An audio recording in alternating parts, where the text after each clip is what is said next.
Hey there, Charlie with Writer Junkie here, and today we're going to learn how to write a good, effective newsletter in just a few minutes. Let's get right into it.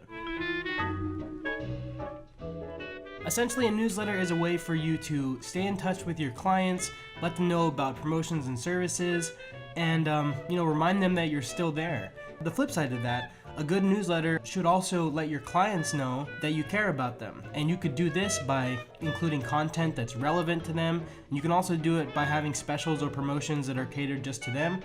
This really helps with open rates on newsletters. Including content people want to read will keep people coming back to read your content. So the first step we can take on a good newsletter is to have a catchy title. We're going to take a look at a newsletter that we've created here at Writer Junkie, and it has an open rate of nearly 30%. So the first thing you'll see here is the title. This one's called the Back to School Resume Special. This title worked well because it was relevant, and because it also offered a special all at the same time. And that's something that you can really do, is make sure you work on your titles. This is probably the most important tip. If you don't have a good title, most likely people aren't going to open your newsletter. It's your job as the writer of the newsletter to really grab your audience's attention with that first few words. So moving on, the next thing we have is a really solid brand image. I really recommend using an image of your brand. You could also use other images that have some kind of relevancy to the topic.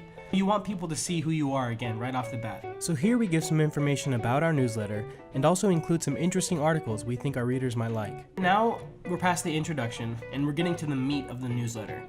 And this is where we talk about the certain promotion that we're having right now called the Back to School Resume Special. Moving on is this main article. We have just a blurb. It's just enough to catch people's attention, but also just enough to get them to want to read a little bit more. And if they do want to read more, you can click here. You want to make sure that your newsletter is engaging, that the content is actually worth reading.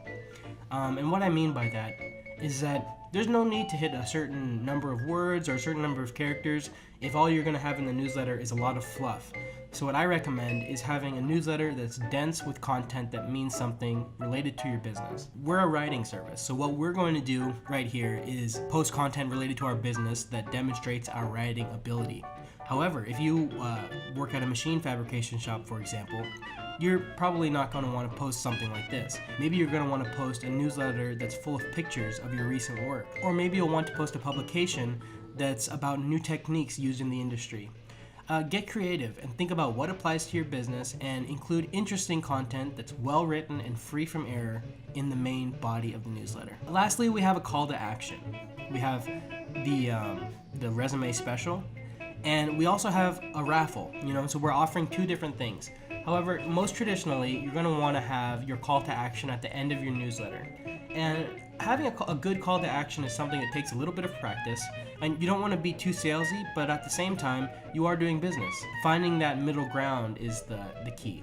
Make sure you have your relevant social media links in the bottom. Your newsletter followers will be far more likely to follow you on social media if you have your links in the bottom of your newsletters. So make sure to include those too. Those are just a few tips that we use to write our own newsletters. I hope those helped you out. Thanks for watching. See you next week.